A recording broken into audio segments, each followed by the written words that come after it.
क्या था मामला पूरा मामला ये है कि शनिवार का दिन था। एडीएम महोदय आए थे जन समस्या सुनने के लिए और साथ में तमाम तहसील परिसर के जो भी अधिकारी, उप जिलाधिकारी, जो भी कर्मचारी थे, सारे लोग इकट्ठा थे। लेकिन पत्रकार जब वहाँ पर जन समस्याएं लोगों की वो सुन रहे थे तो पत्रकार उस खबर को कवरेज करके जनता तक दिखाना चाहता था। लेकिन हम पत्रकारों के साथ में जब खबर कवरेज करने की बात आई, उसी समय एक महिला जो थी तेज़ आवाज़ में बोल रही थी, अपनी बात को रख रही थी एडीएम महोदय के सामने। लेकिन जब उस महिला को दबाने की कोशिश की गई तब पत्रकार बंधुओं ने उस खबर को कवरेज करने की कोशिश की।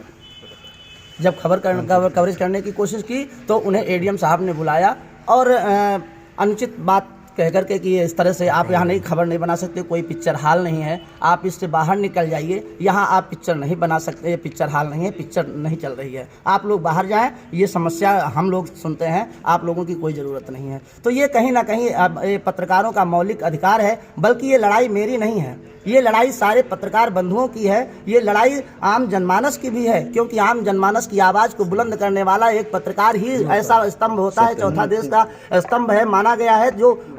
लोगों की आवाज़ को बुलंद करके और कर्मचारी, उच्च अधिकारियों और नेताओं पर, जनप्रतिनिधियों तक पहुंचाने का काम करता है। लेकिन ऐसा यदि होने से रोका जा रहा है तो कहीं ना कहीं अधिकारी कर्मचारी अपनी सच्चाई को छुपाने के लिए ये कर रहे हैं कि आप बाहर जाएं और यहाँ पर खबर कवरेज नहीं कर सकते हैं। तो कहीं ना कहीं पर इस बात से शंका जाहिर होता है कि यहाँ पर क्या चल रहा है, क्या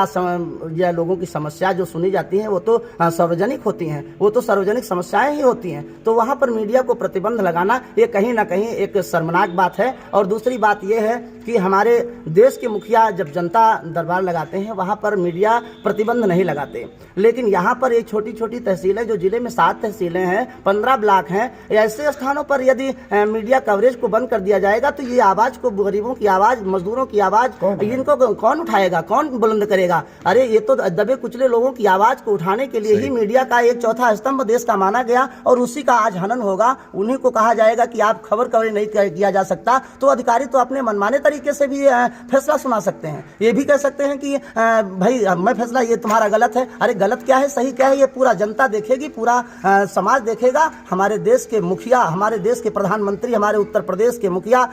योगी आदित्यनाथ जी और सभी लोग देखें इस बात को कि सच क्या है, गलत क्या है। ये कोई स्वाभाविक नहीं है कि कर्मचारी अधिकारी जो कह दे वही सच है, लेकिन सच्चाई छुपाने के लिए कहीं ना कहीं इस सिरौली गौसपुर तहसील में ये काम चल रहा है। इसीलिए हम लोग विरोध प्रदर्शन करके ज्ञापन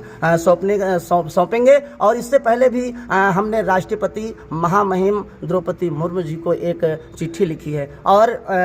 माननीय अपने प्रधानमंत्री नरेंद्र मोदी जी को भी एक चिट्ठी लिखी है और माननीय मुख्यमंत्री महोदय जी को भी एक पत्र लिखकर अवगत कराया है कि सर यदि इसी तरह से ये चलता रहा तो देश का क्या होगा। हम मीडिया बंधुओं को यदि रोका गया तो देश का क्या होगा, आम जनमानस की समस्या कौन सुनेगा। जब सारे दरवाजे बंद हो जाते हैं तब एक ऐसा ही पत्रकार का दरवाजा खटखटाने की कोशिश की जाती है कि आज पत्रकार ही उस खबर को कवरेज करके और उन जनप्रतिनिधियों तक पहुंचाता है जो शासन सत्ता में बैठे लोगों के द्वारा उन अधिकारियों पर जो बेलगाम है उन पर रोकने का काम करते हैं। तो मैं इसी बात को लेकर के आज तहसील परिसर में उपस्थित हुआ हूं। हमारे तमाम पत्रकार बंधुओं को